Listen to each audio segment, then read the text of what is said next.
आषाढी वारीच्या निमित्ताने ज्ञानेश्वर महाराजांच्या आणि तुकाराम महाराजांच्या पालख्या पुण्यात मुक्कामाला असणार आहेत। यामुळे पुण्यातील बदललेली वाहतूक व्यवस्था कशी असणार आहे, ट्रॅफिक डायव्हर्जन नक्की कसं असणार आहे हे जाणून घेण्यासाठी आपल्यासोबत पोलीस उपायुक्त ऋषिकेश रावळे सर आहेत। सर, बदललेली वाहतूक व्यवस्था 2 दिवसांसाठी कशी असणार आहे?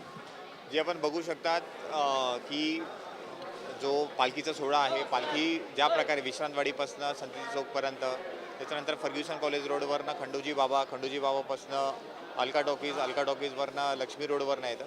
आता याच्यामध्ये हा मोठा स्ट्रेच जो रोडचा आहे तो ऑक्युपाय होणार आहे। एक गोष्ट आपण क्लिअर केलेली आहे की जिथून जिथून पालखी मुवमेंट होईल त्या ठिकाणी व्हेइक्युलर मुवमेंट आपण बंद करणार आहे, राईट।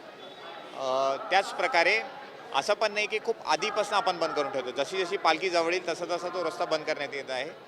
जिथे जिथे रस्ता बंद होईल त्याच्यासाठी पर्यायी मार्ग आम्ही आमच्या समाज माध्यमामार्फत किंवा न्यूज मीडियामार्फत आम्ही सगळ्यांना कळवलेलं आहे की पॉईंट ए टू पॉईंट बी जर आपल्याला जायचं असेल तर अशा प्रकारे रूट आपल्याला घ्यावा लागेल। हे रूट या वेळी बंद असतील आणि जिथून पालखी मुवमेंट होईल किंवा जिथे आता विसावा आहे, जसं आपण हा रस्ता बघू शकता, तर हा व्हेइक्युलर मुवमेंटसाठी आपण बंद करून ठेवला आहे। इथे कोणतेही व्हेइक्युलर मुवमेंट आपण होऊ देत नाही, जेणेकरून वारकऱ्यांना बिलकुल काही त्रास होणार नाही। व्यवस्थित प्रकारे ते पालखी घेऊन विसाव्याच्या ठिकाणी येऊ शकतात आणि विसाव्यावरनं परत पुढची मुवमेंट ते करू शकतात।